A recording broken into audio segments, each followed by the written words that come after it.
Pinanawagan po ngayon ng Office of the Civil Defense o OCD ang istriktong pagpapatupad ng National Building Code para sa mas epektibong paghahanda sa anumang pagtama ng lindol sa bansa. Halimbawa po ni OCD Administrator Undersecretary Ariel Nepomuceno ang West Valley Fault na hindi pa muling gumalaw simula 1658 o 367 years ang nakalipas.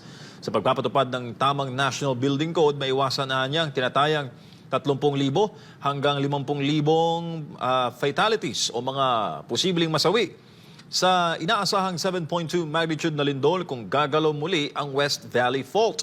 Binabagtas ng humigit kumulang 100 kilometro na West Valley Fault ang Quezon City, Marikina, Pasig, Makati, Taguig at Muntinlupa. Dumadaan din ito sa mga lugar sa Montalban at San Mateo sa Rizal, GMA sa Cavite, San Pedro, Binyan, Santa Rosa, Cabuyao at Calamba sa Laguna, maging sa Doña Remedios, Trinidad sa Bulacan. Kasabay niyan, hinikayat din ng OCD na sana'y mahinto na ang pagtatayo ng mga infrastruktura sa mga restricted o pinagbabawal na mga lugar.